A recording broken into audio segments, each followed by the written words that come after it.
vivo e caiu, não sei por quê. Vamos retomar aqui. A gente estava falando sobre as estratégias que a Tabata, então eu vou mandar para ela aqui o convite. A gente nunca sabe por que esse tipo de coisa acontece, né? Bom, Tabata, Julie, mandei para vocês agora. Espero que vocês estejam me vendo e ouvindo. Tabata.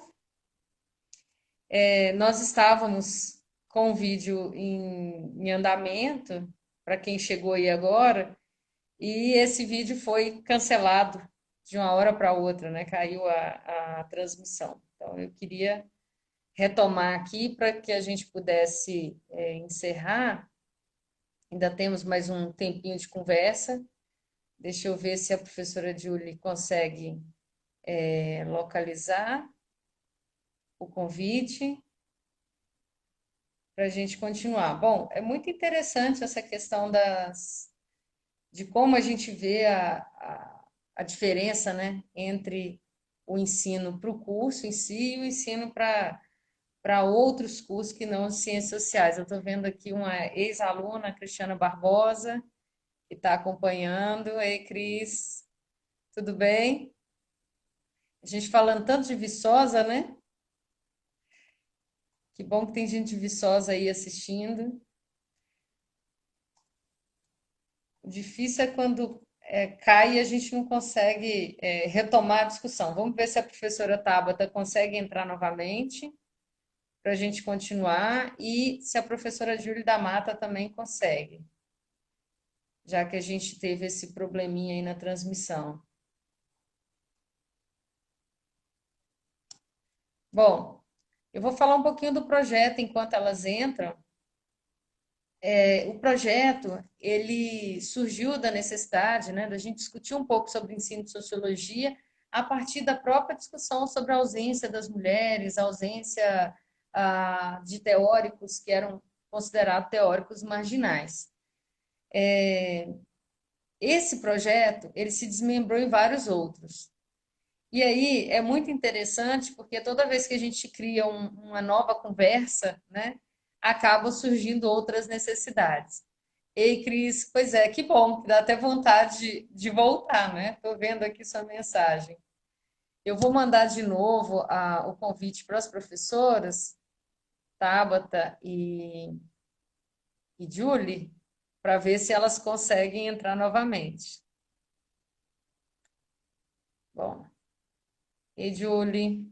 Ei, caiu. Caiu, né, o vídeo, e aí eu peguei um outro celular para continuar gravando, para não perder o primeiro vídeo.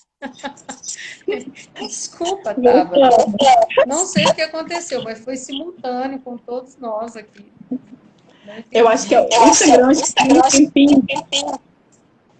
Não, mas a Não gente tem? está fazendo até com 2 horas. Só se foi agora que cortou. Já tinha 1h20 que a gente Ah, estava tá. ao vivo, né? E pode ser isso. Pode ser que tenha caído agora que tem um novo limite. A gente sempre fala que vai ser 1 hora, mas a gente nunca consegue botar a conversa em 1 hora. Né, Júlio? Não sei o que acontece. É muita vontade de botar o papo no dia. Você estava falando na hora que caiu, Tabata, se você quiser retomar o raciocínio. A gente estava falando, né, sobre... Nossa, agora eu tô ouvindo duas vozes, peraí. Gente. Posso sair e entrar de novo? Pode sim. Eu te mando o convite novamente.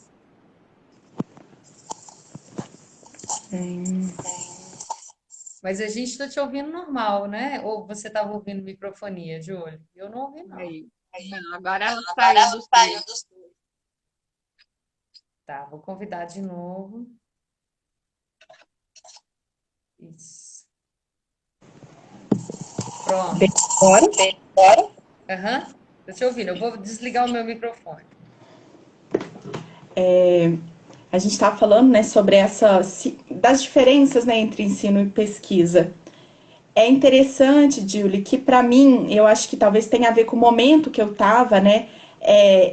Para mim foi um entroncamento mesmo entre pesquisa e ensino, e a forma como eu lido com a minha pesquisa, ela é uma forma com a mesma forma que eu lido com o ensino, porque o próprio ensino virou meio que um trabalho de campo, é uma espécie de compreensão das epistemologias a partir de sujeitos plurais e a partir dessa produção coletiva do conhecimento.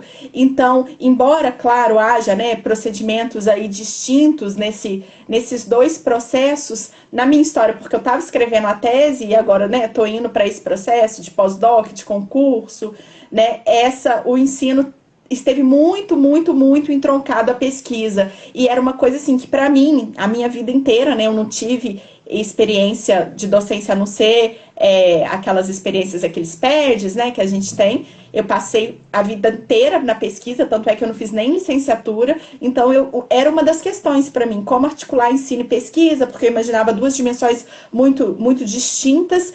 E hoje é uma das minhas... Eu não consigo imaginar mesmo o ensino apartado da pesquisa e a pesquisa apartada do ensino. Elas estão, e até mesmo dos próprios procedimentos, na composição, né? Eu sinto que a minha pesquisa ela nunca anda para frente, sabe? Ela sempre volta e isso é algo que eu já fazia. Eu sou uma pessoa que eu falo, gente, tudo bem se vocês não entenderam o texto do Marx da Mercadoria, porque assim, né? Eu sempre volto e eu sempre reelaboro. Então é uma forma também eu estou sempre voltando nesses textos e estou sempre reelaborando, e para mim é sempre um passo atrás, e às vezes muitos passos atrás, para andar para a pesquisa para frente. Então eu percebi que essas coisas, da forma como eu levei a docência e da forma como eu levo a pesquisa, porque aí eu acho que tem a ver também com a particularidade, né, com a minha relação com essas duas coisas, elas estavam muito entroncadas, e hoje eu não consigo imaginá-las.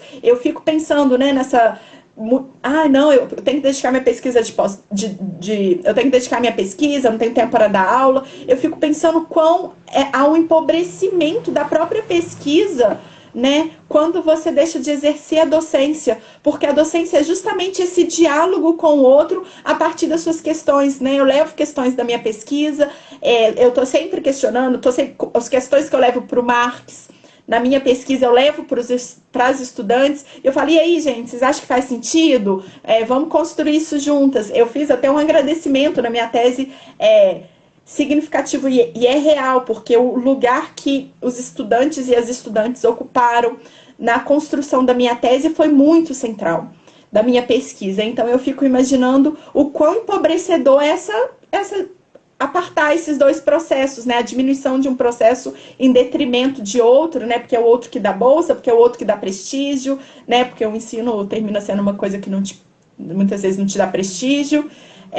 Eu acho que aí é se render à lógica neoliberal, né? Esse processo que a Fernanda está falando da diminuição. É o projeto neoliberal para as escolas, é o projeto neoliberal para a universidade, né? Que é essa ideia, faça você mesmo, seja empreendedor do seu próprio ensino, né? Como se o conhecimento fosse uma questão de empreendedorismo, né? Não fosse um processo.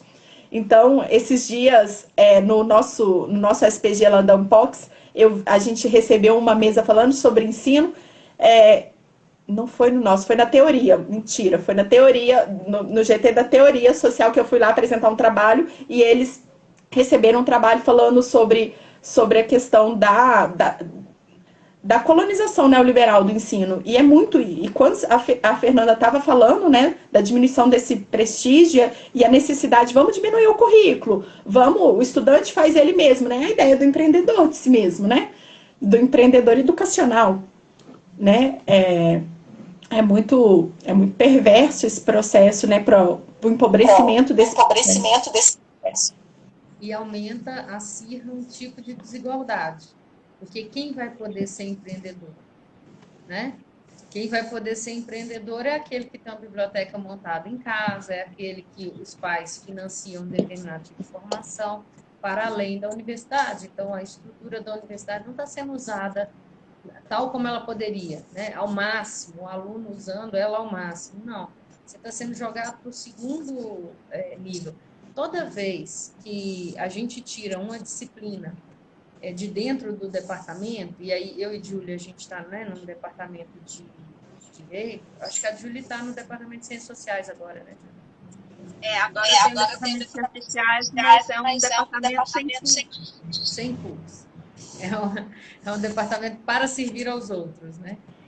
Mas toda vez que a gente tira uma disciplina do curso, esse aluno vai ter que buscar esse conteúdo onde? No mercado. Então, eu concordo com você, esse é um projeto que serve muito bem às bases neoliberais, porque o mercado fica satisfeito. Esse aluno que está mal formado, que não consegue nem passar numa OAB, por exemplo, da vida, ele vai precisar de um cursinho, vai pagar por um cursinho. Agora, qual aluno vai fazer isso? Né? Que aí a gente acirra essas desigualdades. A universidade poderia estar dando um ensino de qualidade, no seu máximo mesmo, aproveitando sua estrutura, mas não, porque existe um desestímulo a ser professor, existe um desestímulo a dar aula, e a gente sabe que é sobrecarregado mesmo. A gente tem um processo do lecionar que não é fácil também, a gente precisa de tempo para elaborar, tempo para preparar as aulas. Isso não é tão facilmente compreendido, né? Não se trata aqui de lotar o professor com carga horária, não é disso, mas ensino de qualidade, em profundidade. E às vezes a gente abdica disso. Então, quando você falou da sociologia como bandeira, eu penso nisso. Assim, tem muita gente que leva uma bandeira errada da sociologia. Né? Tem muita gente que ainda não entendeu o papel da sociologia. Pessoas que, inclusive, não estão qualificadas para dar sociologia. Porque a gente tem essa situação, né? Que são pessoas que substituem outros, assim, que vão aproveitar aquela oportunidade para poder dar uma disciplina para a qual eles não foram formados. Não só no ensino médio, né, gente? Não só no ensino médio, também na faculdade. Eu lembrei muito na sua fala de um professor que teve aqui, que é o Gilmar Santana, da Federal do Rio Grande do Norte. Ele usa muitas metodologias parecidas com as que você citou. E, assim, é interessante. Eu acho que é uma das lives assim, que mais teve visualizações no canal, sabe? É muito interessante essa bagagem que o Gilmar traz, e ele foi aluno da USP, eu acho que teve um período no Unicamp também, talvez tenha aí uma questão institucional, sabe, de influência, né? De outra geração, né? Já é um professor há muito mais tempo, mas que tem essa pegada também, e que ele trouxe, que ele começou a testar, que foi se formar professor lá no segundo grau. Então, essa relação com o aluno de ensino médio ensinou para ele a ser o professor da graduação, porque ele também falava, pô, não estou preparado para ser professor, eu nem quero ser professor, né? Não está no meu horizonte ser professor, e eu fui sendo professor, e aí fui descobrindo as lógicas que estão relacionadas a esse processo, né, de ensino-aprendizagem. Júlia, você tem algum comentário, alguma questão? Eu estou pensando aqui na pirâmide dos aprendizados do Bloom. Ele diz que nunca se aprende tanto quanto se ensina. Né? É o momento em que a gente mais aprende, é quando a gente ensina. É porque você tem que retomar, você tem que reavaliar. Os alunos, eles acabam te cobrando. Eles cobram da gente essa imaginação didática, né? Você tem que se reinventar uma forma de dizer a mesma coisa, de exemplificar, de avaliar, de trabalhar. Então, eu vejo hoje uma discussão também muito grande, um apoio muito grande, talvez por compensação desse abandono didático-pedagógico, desse mal entendido do que significa pedagogia, a importância dela,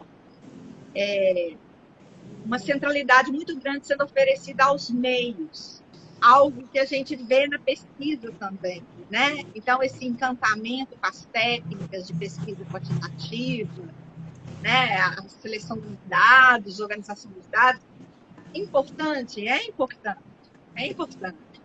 né? Trabalho com metadados, mas não é só como ensinar. Tem que haver essa função do como ensinar e o que ensinar. Você tem que saber bem o que você está ensinando. Né? Não adianta só investir em formato.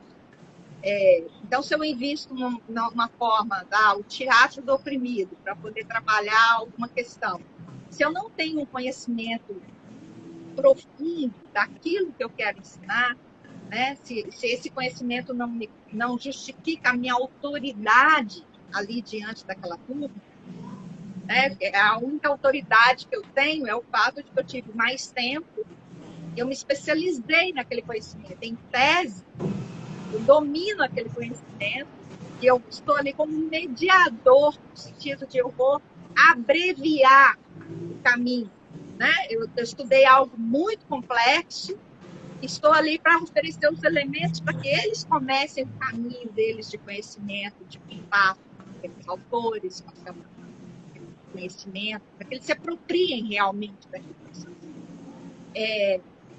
Essa ideia talvez seja por aí, Fernanda, a conexão que a gente está procurando. Como que num GT de teoria e conhecimento, a gente acabou derivando iniciativas que estão sempre retomando o ensino, né? Essa frase da Tabata é quando o ensino vira trabalho de campo, né? Nós estamos muito preocupados com o ensino, talvez pelos motivos errados, por motivos outros, né? De repente, o ensino virou nosso trabalho de campo porque está muito ameaçado mesmo, né? Está muito precarizado mesmo. A vinda de novas tecnologias, novos formatos, a gente correndo o risco o tempo todo de fazer um aproveitamento equivocado disso, né? Então, eu gostei muito disso. Sempre poder ligar umas pontas aí que estavam soltas. E é muito interessante. Acho que está dando dupla. Não, é o meu que está ligado, eu vou dizer. Quando a gente tem um conhecimento aprofundado, mais aprofundado, mas é muito interessante quando lecionar faz você questionar esse próprio conhecimento, as próprias certezas que você tem nesse processo e dessa autoridade. Eu acho que foi, no meu processo de didática, foi isso que aconteceu. Muitas vezes eu estava dando um conteúdo, né? O conteúdo do Marx é um conteúdo, talvez, que eu tenho maior profundidade, e às vezes eu era pegada trucada, assim, então, não tenho, não tá, será que é isso mesmo? Então eu preciso voltar para pesquisa, né, me aprofundar mais para responder, porque eu percebi que e isso é uma coisa que eu sempre converso em aula, né? Essa questão, por exemplo, da autoridade e do conhecimento como processo, né?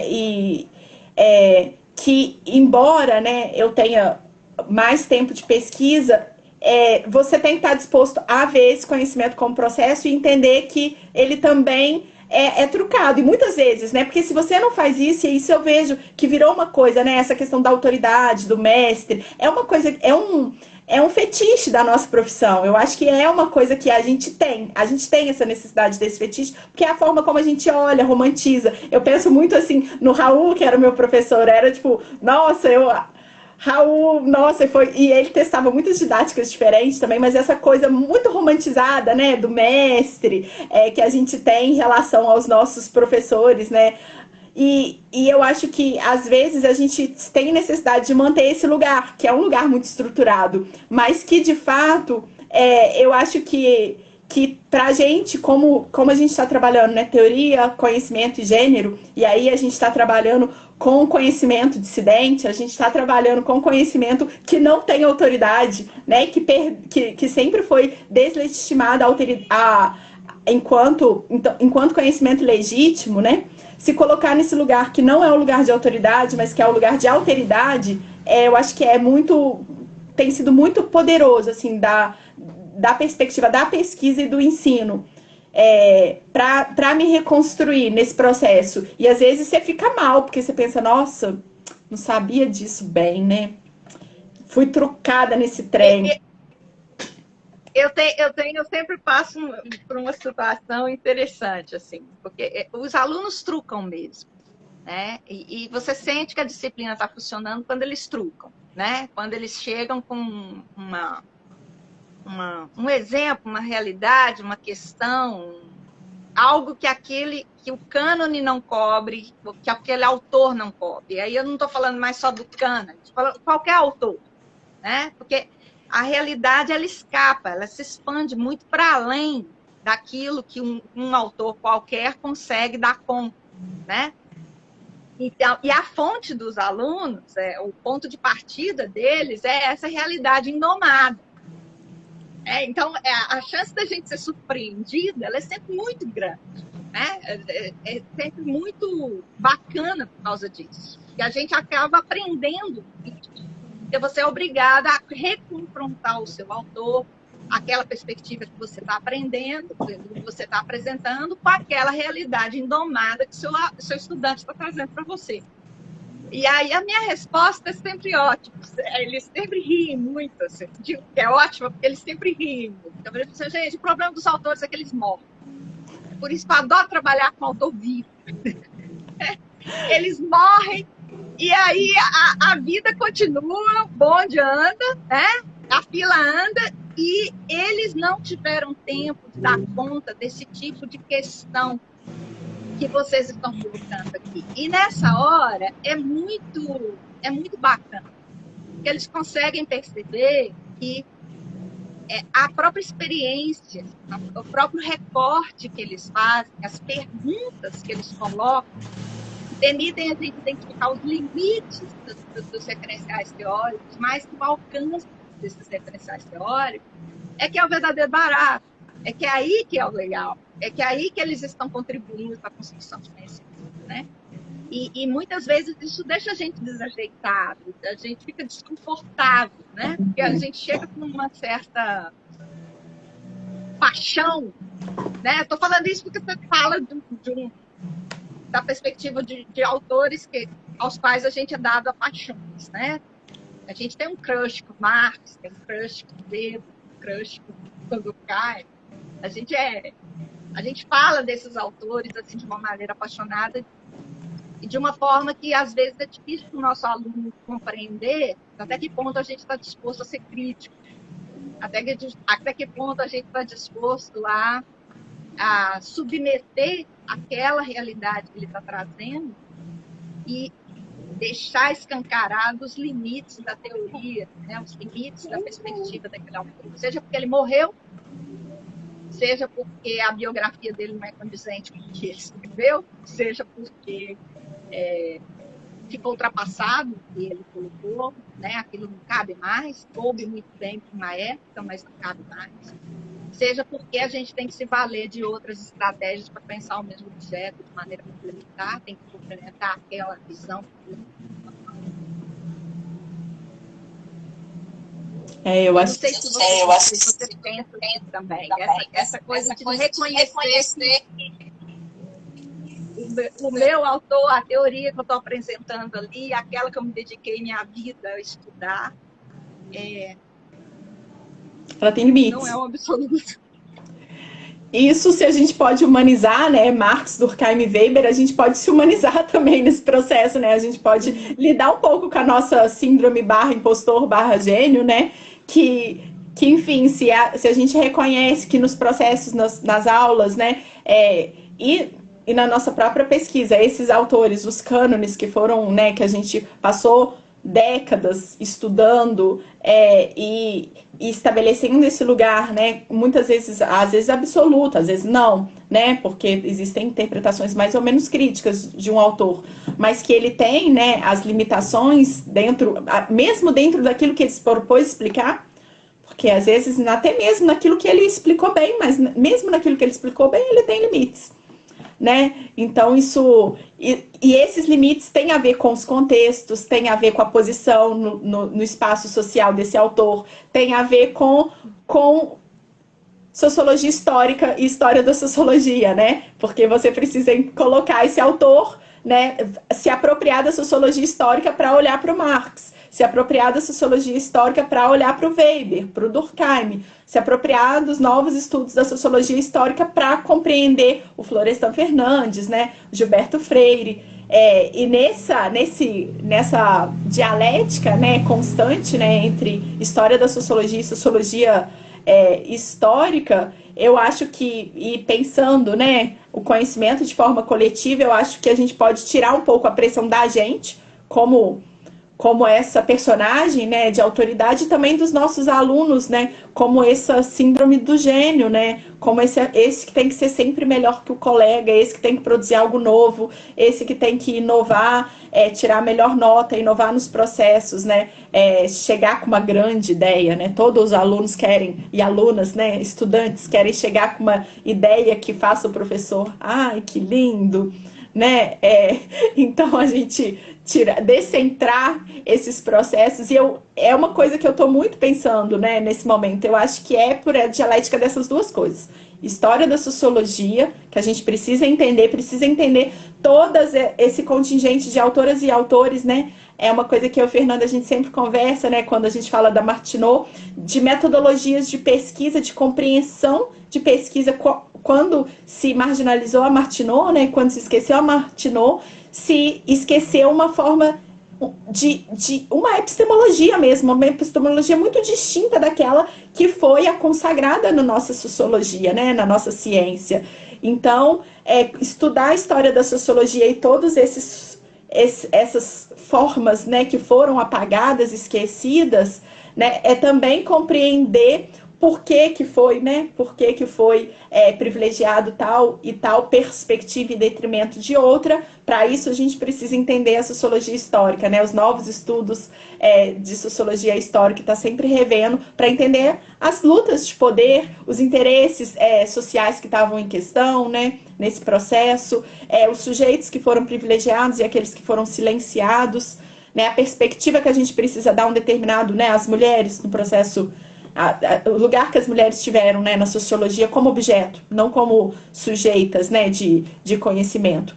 Silenciar as sociólogas teve a ver com o lugar que nós tivemos como objeto. Nós fomos e seguimos sendo, né, um objeto permanente, né, a gente vai ver um lugar que o Freire dá para as mulheres, né, o Gilberto Freire dá para as mulheres, né, na obra dele é central. Nós somos um objeto central da sociologia brasileira, né? A partir de uma determinada perspectiva, né? E por isso que outras pessoas também foram silenciadas, né? Porque a gente precisava ocupar esse determinado lugar para que essa sociedade fosse formada, né? Para que houvesse formação social brasileira, a gente precisava ser os úteros que iam colonizar essa terra. Então, a gente não podia ser as sociólogas que iam estar, né, interpretando, né, esse processo. Isso é muito interessante. E eu estava pensando aqui em duas questões que vocês colocaram. A Julie falou sobre os meios, né? Que a gente tem jogado muito o holofote sobre os meios. Não sei se a gente já tem uma reflexão séria sobre isso, porque para falar sobre ensino de sociologia ontem e hoje, a gente também considera gerações aí que tinham meios disponíveis muito diferentes. E como é que isso hoje impacta no ensino da sociologia, né? Hoje, com essa experiência que a gente teve de quase 2 anos de ensino remoto, com certeza a gente está saindo professores totalmente diferentes, né? Tem uma parte que a gente não quer ver de jeito nenhum do ensino remoto, e tem uma parte que a gente vai botar embaixo do braço e vai falar assim, isso aqui eu carrego para o resto da vida, porque isso aqui foi bacana, embora eu não pensasse que ia ser bacana, embora eu achasse que fosse dar errado, né? Tem várias situações, inclusive de acessibilidade. E aí eu queria saber a sua opinião, assim, como é que foi a sua experiência, porque uma coisa que vem me tirando o sono um pouco como a gente, durante o ensino remoto, a gente foi excludente por um lado e completamente mais acessível por outro. Vou te dar um exemplo. Os meus alunos de mestrado e doutorado, eles não precisaram viajar, eles não precisaram ficar longe da família, eles não precisaram ter gasto extra, eles não precisaram dormir em locais inadequados, comer em locais inadequados, para ter a aula lá na capital do não sei aonde, né? Eles assistiram às aulas em casa de várias instituições diferentes. Então, quando eu fiz o mestrado, eu fiz aula no CPDA. era tranquilo, porque eu ia para o centro do Rio e voltava para Botafogo, né? Mas mesmo assim envolvia um custo, envolvia um deslocamento. Isso porque eu já tinha saído 400 quilômetros de Caratinga para ir para o Rio de Janeiro toda semana para ter aula, né? Então, desse ponto de vista, a gente foi muito menos excludente do que no regime normal, né? Ah, faz falta, tá naquele núcleo, faz falta sim. E como é que é a desigualdade que existe entre a Tabata, que está no interior de Minas e vai para a Unicamp, e o sujeito que mora num bairro de Campinas, né? E que está sentado lá, ou que está em São Paulo e que vai. Existe uma desigualdade aí de esforço muito grande, sacrifício mesmo existencial, né? Então, eu tenho visto muito por esses olhos. E lógico que toda a situação da nossa de investimento próprio, investimento econômico, condições de tudo, né? A gente teve que substituir a instituição. Mas essa é a minha experiência. Agora, como é que é a sua experiência com o ensino remoto? Eu sei que você não tem essa trajetória longa com a docência. Você caiu no ensino remoto praticamente, né, Tabata? Na docência, assim. Mas São você teve só semestre. um semestre. Mas você já teve aí metodologias que foram diferentes, né? Que você não usaria, ou teria mais resistência para usar no semestre corrente, e que hoje, talvez, ao voltar para o presencial, uma parte você vai usar. Eu estava pensando aqui essa semana o seguinte, uma coisa boba, mas existia uma reclamação muito comum, eu lembro de pessoas assim, muito próximas reclamando, que tinha muita aula com substituto. Professor substituto, antigamente, não era o que é hoje a noção de substituto. Era quase como se você falasse assim, é um peso menor, sabe? A minha formação inteira eu tive aula com substituto. Hoje o substituto está em igualdade de carreira. Então, assim, não é um professor que chega para tapar buraco. Ele está ali no mesmo patamar da carreira, né? Ele não é um sujeito que você vai pegando e botando em qualquer lugar, de jeito nenhum, né? É diferente. Então, essa coisa de eu tive aula com aluno era um argumento usado. Então, assim, é como se a formação fosse diferente. Por quê? Porque o professor estava no congresso, porque o professor estava afastado para isso, para aquilo. Se, por um lado, a gente teve um sofrimento enorme de ter que acumular, porque houve uma portaria que proibiu a gente de ter afastamento para o Congresso, né? Por uma questão de viagem, mas que não impedia a gente, por exemplo, ter um afastamento de uma semana para ir para o Ampox, uma semana para ir para a SBS, uma não, duas, que teve que ser diluído porque era muito cansativo, né? Então, uma coisa não impedia a outra, mas foi a escolha que a gente fez. Imagina só, os professores que chegaram a viajar, né, que estavam afastados, eles conseguiram também participar de aulas, né? Então, a gente teve também um intercâmbio institucional muito mais forte. O aluno fez intercâmbio de uma forma muito diferente dessa vez. Não foi o aluno da UFV que foi para o Mato Grosso, ou o aluno que daí envolve o intercâmbio cultural e outras coisas, não estou falando disso. Mas ele teve acesso ao professor que ele queria e não tinha condições de ter acesso, se matriculando naquela disciplina e podendo seguir aquela disciplina em suposta pé de igualdade com o outro colega, porque o investimento dele foi o investimento do computador, foi o investimento do celular, foi o investimento da internet, que é muito diferente do investimento numa mudança radical, num hotel, como é que eu vou me manter, enfim. São muitas questões, eu só estou trazendo aqui uma coisa para a gente fechar, meio que caminhando para esse retorno do ensino presencial. Como é que vai ser? Como é que vai ser a Tabata encarando esse ensino? Você vai carregar alguma coisa junto do presencial? Porque eu tenho várias coisas do ensino remoto que eu não quero abandonar. Por exemplo, painel de documentação, do que eu dou para os alunos, ficar tudo público. Se eu pudesse, eu botava uma câmera gravando, porque o aluno hoje ele tem a possibilidade de assistir depois, né? Mas o aluno do presencial, se ele falta, ele não tem outra possibilidade. Não existe essa possibilidade. Ele perdeu a aula e perdeu tudo, né?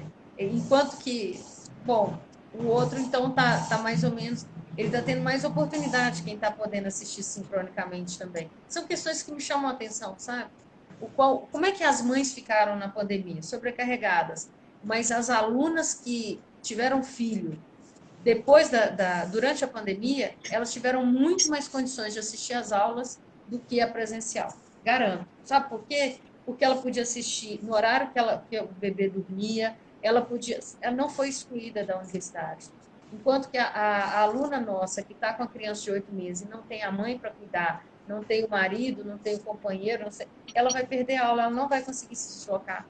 Ou ela vai ter que levar a criança junto e vai sofrer toda a pressão do porquê que ela leva a criança junto. O que vocês acham? Eu acho que... Peraí, que tá dando dupla voz. Melhorou? Então, eu tive, pensando no presencial como estudante, eu tive uma experiência muito particular quando a gente pensa em mestrado e doutorado. A minha graduação, acho que aí é um pouco distoante, mas que eu fiz meu mestrado e doutorado numa universidade que tinha, né, pela luta coletiva dos estudantes, né, que de tempos tinha, né, uma assistência estudantil robusta, com limitações, né, diante das necessidades, mas robusta perto de outras universidades, como a possibilidade de creche para as crianças, moradia estudantil voltada, né, mesmo que tenha dificuldade de vagas e tudo mais, você tem uma moradia estudantil que recebe mães em situação, né, mãe solo. Então, assim, tanto para os estudantes na Unicamp, tem uma estrutura, né, de acolhimento dos estudantes muito, talvez, distinta da maioria das universidades federais do Brasil.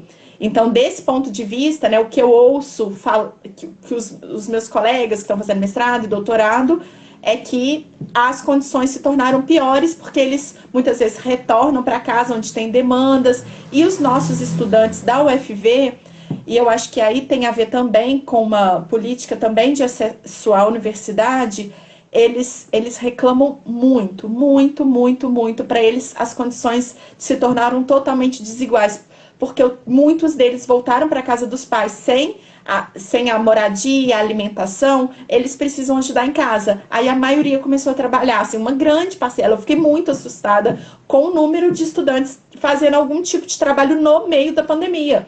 Porque, né, os estudantes vão para casa, teoricamente, para se isolar. Mas a verdade é que eles não foram se isolar, eles foram trabalhar em trabalhos precários diversos, né, nas cidades pequenas, enfim, em diversos contextos, para ajudar em casa, numa situação, né, onde a gente tem uma enorme crise econômica, onde muitos pais ficaram desempregados. Então, realmente, assim, o que chegava a mim era muito essa situação de que o ensino remoto tinha colocado eles numa grande desigualdade mesmo, especialmente as mães também, por ter essa rede, de ter possibilidade de creche em alguns contextos, né, e deixar de ter essa possibilidade de creche. Então, assim, a notícia das estudantes, né, e os estudantes que passaram pelos meus cursos foram, assim, não aguentamos mais o ensino remoto, não tem condições, às vezes, assim, de mãe mesmo assistindo a minha aula, sabe? E às vezes, assim, algumas estudantes ficavam felizes, porque a coisa tinha essa questão do debate feminista, mas você também, às vezes, você sentia, assim, às vezes a mãe passava atrás e fazia assim, a maioria dos estudantes sem nenhuma condição de espaço mínimo de privacidade, sabe? Que você via que a pessoa ficava totalmente, tipo, se sentindo... Porque o estudo, ele depende um pouco, né, dessa possibilidade de imersão, né? Embora as salas a gente divida. De isolamento, que seja o isolamento da sala é compartilhado, mas que não é esses sujeitos, né? Que são sujeitos pai e mãe, né? Aquela presença psicanalítica que está lá te julgando e vendo se de fato você está estudando, se aquele investimento dos estudantes pobres, será que vale a pena esse menino ir para a universidade e ficar sem trabalhar, né? A Jennifer está aqui falando, sim, ao meu ver, o contexto virtual dificultou muito. A Jennifer faz doutorado na Unicamp. Então, a falta de rede, né, faz doutorado e tem 2 crianças. A falta da creche, no caso, né, da Unicamp, que a gente tem uma creche que atende as mulheres mães, ela faz toda a diferença. De bandejão, sabe? Uma coisa que, assim... faz muita diferença para estudantes que não voltaram para a casa dos pais e foram trabalhar, para aqueles que tiveram que prover sua própria alimentação. Essa estrutura básica da universidade, eu sinto que fez muita, muita falta para quem é pobre, assim, de classe trabalhadora, né? E agora, no meu caso particular, uma questão, né, que para mim, como mãe sozinha que termino, eu senti no ensino remoto, eu tive menos dificuldade de estar com o Antônio do que todo aquele rolê que a gente tem que fazer. Leva menino para escola, arruma roupa para menino, manda lanche para menino, busca menino. Aí você não deu nem tempo de você respirar. Você conseguiu começar a concentrar no trabalho, aí lá vai a hora de buscar menino na escola. Vai, busca menino na escola, aí menino chega com o dever da escola, aí você tem que pegar e chega contando o que aconteceu na escola, e aí pronto, aí sua vida realmente. E aí tem uma questão minha particular, que o Antônio estuda meio período só, quando ele estuda, né? Então eu senti tanto que ele não voltou, e eu queria que ele não voltasse o ano que vem, para minha vida acadêmica ficar um pouco, minha carreira ficar um pouco mais equilibrada, porque eu não consigo lidar igual quando eu fui para o UFV, né, que eu não tinha rede, aí tipo, uma pessoa ficava com ele o dinheiro do trabalho do substituto, embora o substituto não seja mais visto, né, como aquela pessoa que não tem a qualificação suficiente, justamente pela inflação do número de doutores no mercado de trabalho. Então hoje os substitutos, a maioria são doutores ou em processo de doutoramento, né? Então isso a gente sabe que o salário é completamente distinto. Então, assim, a possibilidade de andar com essa criança no espaço urbano, né? E o gasto econômico e de tempo para transportar esse menino, eu que não tenho carro, né? Que não tenho como levar menino, né, nesse contexto de uma cidade que não tem um transporte público estruturado. Então, tudo isso, para mim, ficar no ensino remoto permitiu eu organizar a minha pesquisa e a minha docência de forma mais equilibrada. Mas o meu caso termina sendo particular por diversas questões, assim, né? Eu acho que é uma questão fundamental, que é a questão para a qual um sociólogo que eu gosto muito, que é o Helmut Schultz, que chama atenção. É como colocar essas possibilidades, esses instrumentos, esses vetores, em função da liberdade da pessoa. Porque eles podem funcionar das duas maneiras, né? Podem funcionar para precarização, para dificultar, e eles podem funcionar, eles têm o potencial de funcionar para o fomento dessa liberdade. Igual, deixar uma aula gravada, você ter a aula gravada, a possibilidade de você encaixar uma atividade da universidade no seu tempo, conforme esses atropelos da vida cotidiana. Então, as coisas vão aparecendo. Olha, hoje não vai dar para fazer nesse horário, nessa hora, mas eu tenho a liberdade para fazer isso depois. Então, você tem a possibilidade de ser sujeito realmente do seu processo de conhecimento e lidar com essa indisciplina da vida, né? A vida não cabe na agenda. Eu sempre tenho muita birra com relação a esse mundo. O mundo acadêmico, ele sempre pensa ou o tempo ideal, ou ele abstrai o tempo. Uhum. Né? Uma coisa que a gente que é mulher e que é mãe não tem o direito de fazer. Né? Seja porque filho não tem agenda, seja porque a gente é encarregado da tarefa de cuidado, a gente é encarregado das relações, e essas coisas não tem agenda, não tem hora. E aí você fica olhando para o seu teste de doutorado e você acha todos os buracos, né? Olha, aqui eu perdi porque aconteceu isso, e eu tive que parar, né? Eu esqueci. Então é difícil.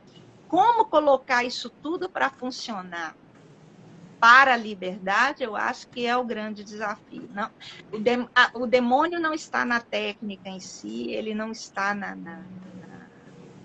nesse ponto. Eu acho que eu sou muito pouco frankfurtiana. Assim, eu tenho verdadeiro apreço pela técnica. Eu acho a tecnologia, a técnica, os instrumentos humanos, eles são aquilo que possibilitou a nossa existência, ao mesmo tempo que podem ser aquilo que pode dar um fim à nossa existência, né? Ou dificultar muito a nossa existência. Então, como que a gente vai, enquanto professor, equilibrar essas coisas para colocar a favor da liberdade do aluno e da nossa própria, né? É que vai ser o grande desafio. E a gente vai depender muito da organização institucional. Então, aí eu fico com medo desse descompasso da organização institucional em nome de uma certa liberdade, que me parece muito mais uma liberalidade, né? Você não tem uma linha de ação, você não tem um projeto que une, né? Ou uma ideia, eu não sei, que une toda a concepção de como deve ser a organização a reorganização das universidades nesse momento, principalmente a reorganização do ensino. Se fala de um hibridismo como se de repente todo mundo fosse abrir guelra e começar a nadar, né? Ficar debaixo d'água, virar todo mundo anfíbio. E não é simples assim.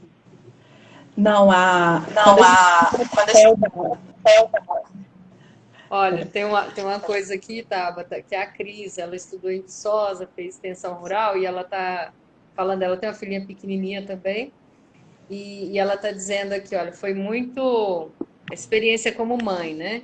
Remota evidenciou sobrecarga de trabalho e possibilitou educar e cuidar melhor da minha filha. De 7 anos, a minha filha fala, aula online é vida.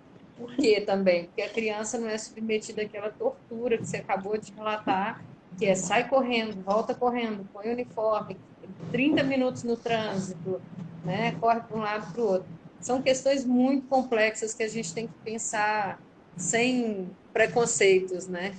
Fala. E aí, como ela está falando de filha, né? Uma menina. Olha como que o impacto é diferente. As minhas alunas, em especial,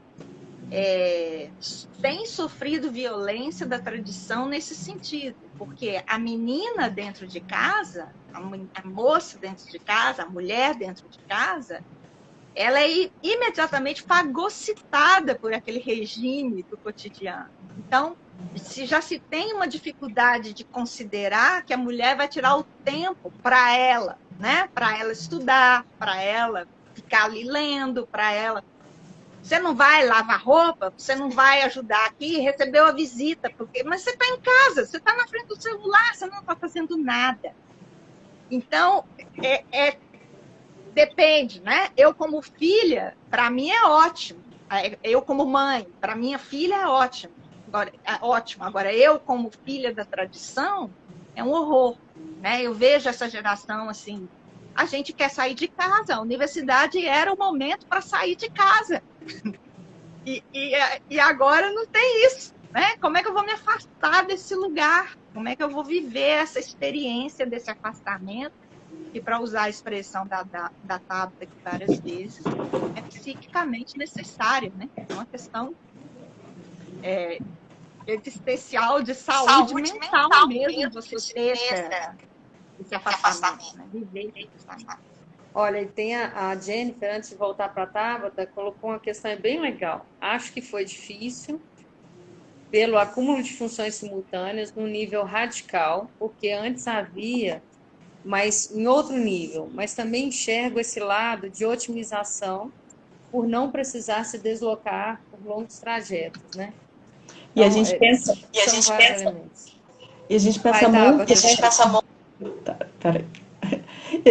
muito nessa, como a instituição, né, ela também é uma instituição desigual e ela privilegia a própria construção da cidade, né?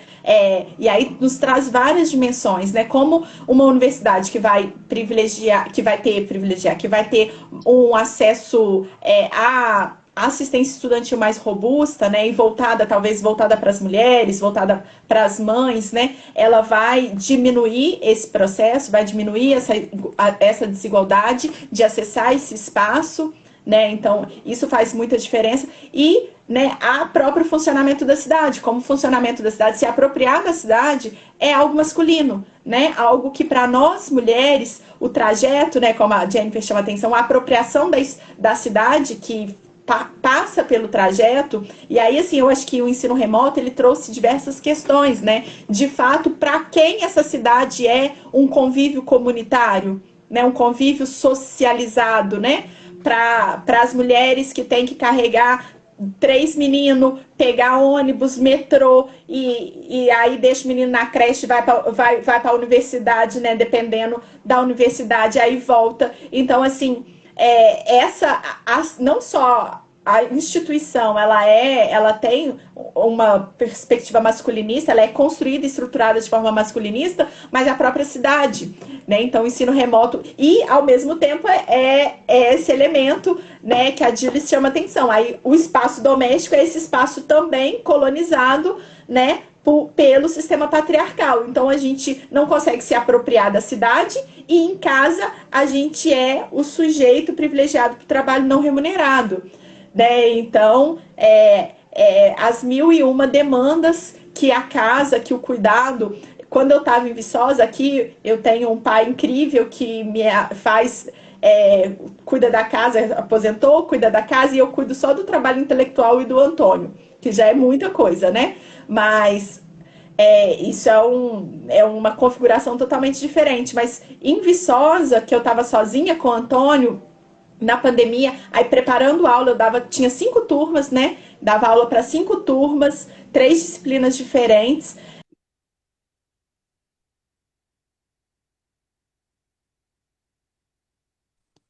Parece que travou, né, a transmissão da Tabata. Tabata, você consegue ouvir a gente? Você está ouvindo ela, Julie? Não. Não, Não, também não, né? É uma pena, parece que travou mesmo. Vamos ver se ela consegue voltar, né? Porque ela estava falando sobre a experiência dela. Desculpa. Isso que você falou dessa avaliação, Fernanda. Porque é uma possibilidade. Você tem benefícios. Sim. E você tem os riscos. Mas a gente precisa avaliar, né? O que eu tenho medo é que a gente adote automaticamente ou condene sem avaliar. E eu vejo isso, assim, vi antes, quando começou, ninguém queria entrar no remoto, né? Tinha uma resistência muito grande, que o remoto seria EAD. E agora, depois de toda essa experiência que nós tivemos, de 3 semestres, em que teve de tudo um pouco, com várias realidades, quer dizer, a contingência institucional, como a gente se apropriou da tecnologia, tudo isso quem era o nosso público, de cada departamento vai ter um público, nós estamos falando assim da maioria, né? Diferente, então a gente não está trazendo uma reflexão séria sobre isso. A gente não está considerando as variáveis, nós não estamos fazendo a análise sociológica dessa situação, né? Talvez vão aparecer aí, eu tenho certeza, trabalhos sobre isso daqui a pouco, né? Mas até o momento a gente não fez uma avaliação séria de fato. A gente está avaliando como é que foi na instituição. Só isso, fazendo uma avaliação lá de formulário, uma pesquisa curta, né? Sem considerar esse contexto também. Foi bom, foi ruim, para quem e por quê? Em que condições? Né? Porque essa questão, por exemplo, do auxílio alimentação, a UFJF, por exemplo, não suspendeu. Os alunos continuam recebendo auxílio alimentação, né? Ao mesmo tempo, a questão da creche, a creche não existiu para ninguém, né? Sumiu creche, a gente não tinha como ter creche, era uma questão pandêmica. Então, é uma situação que não existiria nem num plano nem no outro, porque foi uma realidade geral. Então, a gente tem que considerar todos esses elementos. Agora, o fato de que isso demonstra claramente que a condição das mulheres, a condição da assistência estudantil, ela é extremamente necessária para manter o aluno, isso eu acho que foi a maior prova possível. A gente costuma falar em metodologia, que a gente não faz estudo de laboratório, né, em ciências sociais e humanas. A gente teve um estudo de laboratório em ciências sociais e humanas com a pandemia. A gente testou várias coisas que a gente não teria como testar, né? Bom, eu acho que tem muita urgência. Eu vejo os alunos, os jovens, com muito mais senso de urgência da volta, porque por causa disso, né? Tem uma coisa geracional aí, que é essa necessidade do afastamento. Tem o problema de que a presença agora nesse sistema é de outra qualidade. Sim. Porque a presença do professor é como o professor se faz presente que está sendo analisado. Sim. E não mais a presença do aluno. Sim. Né? O aluno ele gosta da mais absoluta liberdade nesse sistema para ser presente quando convém a ele. Inclusive sem cobrança de presença. Isso é uma liberdade absoluta. Voltei. Você, como professor, não tem o direito de não estar presente. Tabata voltou. Bom. Tabata, e aí? Você estava falando... E a gente ainda tem a tecnologia falha, você esquece de carregar o celular. Eu já mudei de posição, não sei se vocês perceberam, mas eu saí de onde eu estava para carregar o celular, porque estava descarregando. Inclusive, gente, nós já ultrapassamos o tempo e muito. A gente tem que caminhar para o fechamento. Vamos. Tabata, você estava falando e caiu. Mas era sobre isso, né? Sobre como a gente precisa pensar, né? Isso que a Júlia está chamando a atenção, como que a universidade vai estruturar essa relação, né? Entre incorporar novas tecnologias, entre o debate, privilegiando a liberdade, mas pensando a liberdade como o acesso à liberdade ele é diferencial, né? Ele é atravessado por interseccionalidades. Então, isso precisa que tá, né, fica muito evidente na apropriação do espaço urbano, né, da cidade, da instituição, de quem pode acessar a instituição de tal e qual forma, né, se pode acessar a instituição, né, e também da própria constituição da casa, né, que é um espaço de profunda desigualdade. Então, assim, é uma luta aí que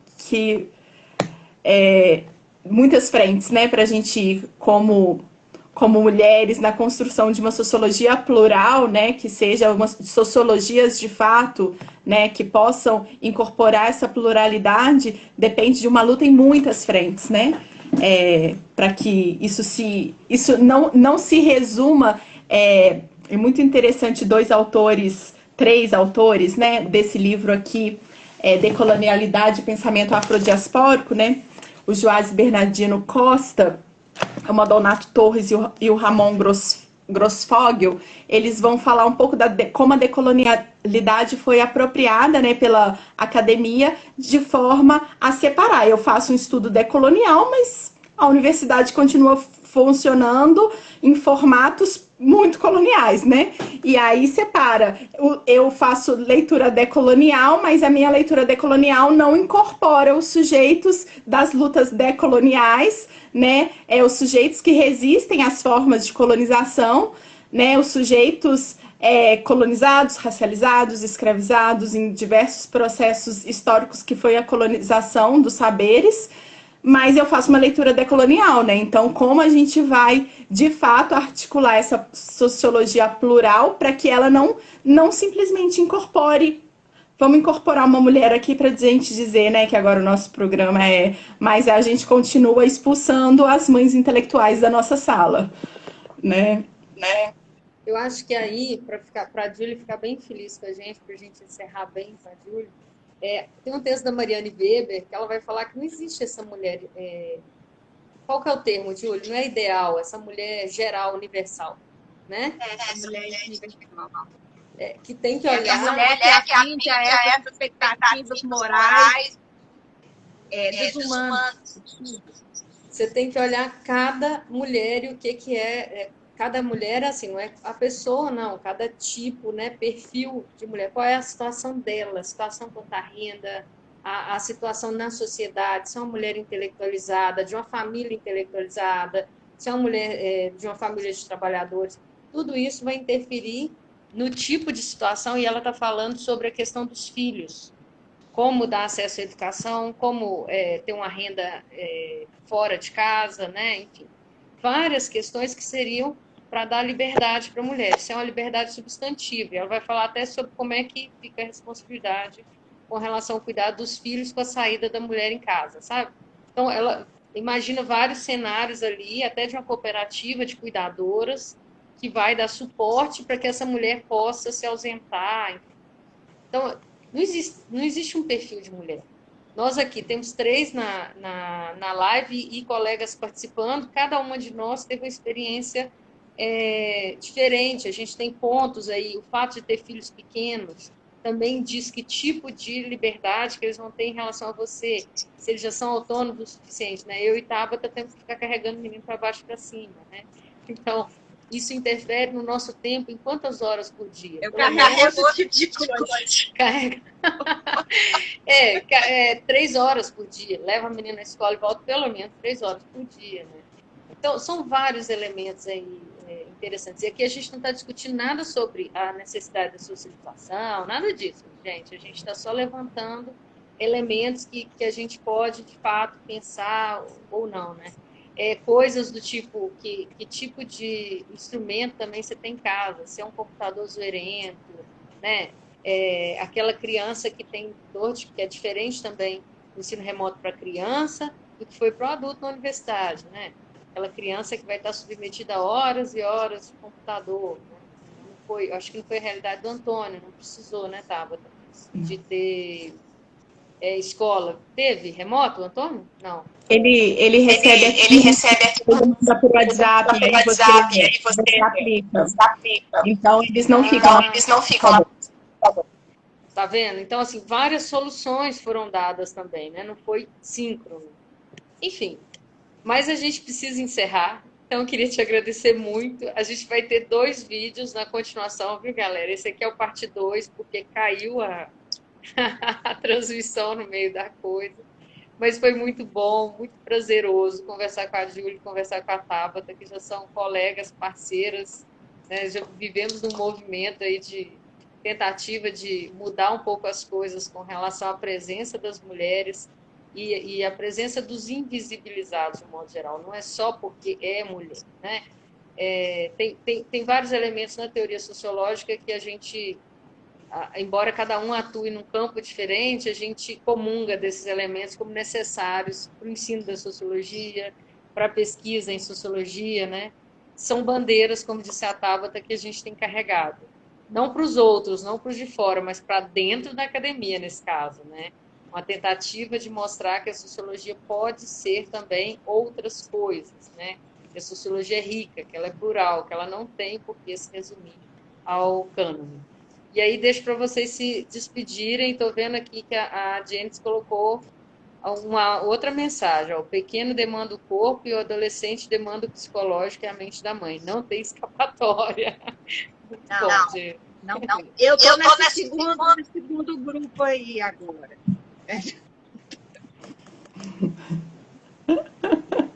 Todo dia um desafio. Bom, vou deixar para vocês se despedirem, então, depois dessa. Júlia, Tabata. Agradecer, né, Tabata? Obrigada. Né? Um dos benefícios desse modo é que a gente se conhece, a gente acaba se conhecendo, né? Se não fosse o benefício da técnica, isso não seria possível. Agradecer a você pela generosidade de participar, de conversar aqui, né? E participar com a gente na elaboração. Eu e a Fernanda, a gente tem insistido muito nessa necessidade de sociologizar, né? De estar refletindo sociologicamente sobre os nossos encontros, os nossos projetos, as nossas falas, né? Colocar tudo numa perspectiva sociológica. Então, obrigada por colaborar aqui. Eu que agradeço, gente. Eu agradeço o convite, mas antes de eu agradecer o convite, o texto da Mariane Weber já tem tradução? Esse Julie? Tá, tem uma parte, tem sim, que já tem tradução em espanhol, né? Uma parte, e vai sair agora uma tradução, uma parte longa do Efraul Luta, que é o Mãe e o Mulher e Direitos, né? Pela EBS pela espécie não, uma iniciativa não. Ah, é? É a sua? Aí é uma produção de uma parte, vai te interessar muito, Tabata, porque a Mariana é ali Você vai gostar muito. compartilhando o negócio, feroz.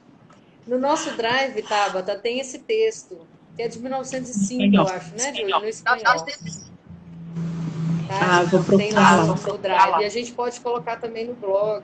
Eu acho que tem na publicação que eu fiz sobre a Mariana, a Júlia mandou um material e está publicado. Não sei se esse está lá, mas eu posso atualizar também. E é muito Eu bom. acho que deve estar também. Obrigada. Eu queria agradecer muito, agradecer assistindo a gente, né, conversando com a gente. Agradeço demais. E é sempre bom, sempre aprendo com vocês duas, né? Muito essa parceria, né, que o GT proporcionou é muito bonita, né? De fato, é uma coisa, quando eu penso em trabalho coletivo, eu sempre penso em vocês, né? Como vocês propiciaram essa produção. Eu estava pensando que eu ia refletir aqui hoje e estava pensando no nosso GT, né? Lá que a gente já considera um pouco nosso também, né? O GT de vocês, que como foi bonito, né? Como foi de fato esse diálogo, esse conhecimento coletivo, essa coisa que não vinha de cima para baixo, onde você não ficava tremendo, porque, nossa, eu tô nervosa, vou apresentar no GT, vou ser julgada, vou ser avaliada, mas muito voltado de fato para a produção do conhecimento, a produção do conhecimento como horizonte e essa produção coletiva, né? Então, essa experiência que para mim é cara, que tá ligada a tudo que eu acredito, né? O GT que vocês coordenam tem propiciado isso, e não só na SBS, né, mas a longo prazo. Parabéns por esse trabalho tão central, né, para a sociologia, que não é só o de recuperar essas autoras, mas é de construir um outro conhecimento, né, de fato uma outra forma, outras formas de conhecer que não sejam, né, repressoras e pautadas no sujeito eu ocidental que se suga todos esses outros sujeitos à volta, né. Eu agradeço demais a iniciativa de vocês. Obrigada, Tabata. A gente fica feliz, né, Júlio, porque é o que a gente realmente quer. E o GT, ele é um grupo enorme que está por trás dele, o GT19 da SBS, né? A gente quer, inclusive, que ocorram rodízios, porque a gente acha que o GT não pode ser uma coisa pessoalizada, né? E a proposta não é essa. E tem sido muito bacana, tanto lá o grupo das clássicas, onde a gente tem uma cooperação agora com um veio mais internacional, mas que assim a gente continua avançando, procurando pesquisadores que estão atuando na temática, né, que estão trabalhando com teóricas, que é o foco lá. E no GT, isso já é a apresentação de parte do resultado. Também com o curso 200 anos, a gente teve gratas surpresas nesse sentido, né? A gente propôs coisas diferentes, que é uma conversa e uma escuta sobre o fazer sociológico. E a gente esperava que as pessoas entendessem isso de fato, assim, que é essa conversa sem imposição, sem, como diria o Zimmel, né, é uma concessão à unidade quando você não mata o seu oponente. Então, na academia, às vezes, a gente tem a sensação de que não tem uma concessão à unidade, né? Que você precisa matar o seu oponente para você estar vivo. Então, eu acho que a gente vai seguindo, deixando essas propostas mais fortalecidas, né? E tentando também propiciar que outras pessoas cheguem nesse espaço. Que a gente tenha sempre um espaço horizontalizado e democrático de acesso e que a gente possa usar todos os meios disponíveis. Como, por exemplo, aqui, a gente recorreu ao Instagram para tentar chegar num público que a gente não chegaria nos congressos, né?